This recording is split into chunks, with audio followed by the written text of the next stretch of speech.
Hi all, welcome back to my channel. So ಇವತ್ತಿನೊಂದು healthy recipe ಜೊತೆ ಬಂದಿದ್ದೀನಿ. So ಪೆಸರೆಟ್ಟು ಎಲ್ಲರಿಗೂ ಗೊತ್ತಿರೋ ಹಾಗೆ ಹೆಸರು ಕಾಳು ದೋಸೆ. ಸೊ ಇದಕ್ಕೆ ಏನೇನು ಮಾಡಬೇಕು ಅಂದರೆ, ಮೊದಲು ಹೆಸರು ಕಾಳು ಮತ್ತು ಅಕ್ಕಿನ ಈಕ್ವಲ್ ಅಮೌಂಟ್ಸಲ್ಲಿ ತೊಳೆದು ನೆನೆಸಿಟ್ಕೋಬೇಕು. ಓವರ್ ನೈಟ್ ನೆನೆಸಿಟ್ಕೊಳ್ಳಿ, ಇಲ್ಲ ಒಂದು 3-4 ಅವರ್ಸ್ ನೆನೆದ್ರೂ ಸಾಕು, ದೋಸೆ ಚೆನ್ನಾಗಿ ಬರುತ್ತೆ. ಆಮೇಲೆ ಒಂದು ಜಾರಿಗೆ ಹಸಿ ತೆಂಗಿನಕಾಯಿ, ಶುಂಠಿ, ಹಸಿಮೆಣಸಿನ್ಕಾಯಿ ಮತ್ತು ಬೆಳ್ಳುಳ್ಳಿ ಆಪ್ಷನಲ್. ಅದಾದಮೇಲೆ ನೆನೆಸಿಟ್ಟಿರುವಂಥ ಹೆಸರು ಕಾಳು ಮತ್ತು ಅಕ್ಕಿಯನ್ನು ಹಾಕ್ಕೋತಾ ಇದ್ದೀನಿ. ಜೊತೆಗೆ ಟೇಸ್ಟ್ ಎನ್ಹ್ಯಾನ್ಸ್ ಮಾಡೋದಕ್ಕೆ ಒಂದು ಸ್ವಲ್ಪ ಕಾರ್ಡಮಮ್ ಪೌಡರ್, ಚಕ್ಕೆ ಪುಡಿ ಮತ್ತು ಜೀರಿಗೆ ಪುಡಿಯನ್ನು ಹಾಕ್ಕೋತಾ ಇದ್ದೀನಿ. ಇದನ್ನು ನೀಟಾಗಿ ದೋಸೆ ಹಿಟ್ಟಿನ ಹದಕ್ಕೆ ಬ್ಲೆಂಡ್ ಮಾಡ್ಕೋಬೇಕು. ಇದನ್ನೇನು ಫರ್ಮೆಂಟೇಷನಿಗೆ ಬಿಡೋದು ಬೇಡ, ಬಿಟ್ರೇನು ಚೆನ್ನಾಗಿ ಬರುತ್ತೆ, ಇಲ್ಲಾಂದ್ರೇನು ಇಮಿಡಿಯೇಟಾಗಿ ದೋಸೆ ಹಾಕ್ಕೊಂಡ್ರೂ ಚೆನ್ನಾಗಿ ಬರುತ್ತೆ.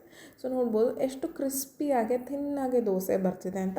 ಇದನ್ನ ನೀವು ಸೆಟ್ ದೋಸೆ ಥರನೂ ಹಾಕ್ಕೋಬೋದು, ಸ್ವಲ್ಪ ಥಿಕ್ನೆಸ್ ಜಾಸ್ತಿ ಇಟ್ಕೊಂಡು, ಇಲ್ಲ ತೆಳ್ಳಗೆ ಮಾಡ್ಕೊಂಡ್ರೂ ಚೆನ್ನಾಗಿರುತ್ತೆ. ಸೊ ಇದ್ರ ಮೇಲೆ ಸ್ವಲ್ಪ ತುಪ್ಪ ಹಾಕ್ಕೊಂಡು ತಿಂದರೆ ತುಂಬ ಟೇಸ್ಟ್ ಚೆನ್ನಾಗಿರುತ್ತೆ ಆ್ಯಂಡ್ ಹೆಲ್ದಿ ಕೂಡ. This is for today. Thank you for watching.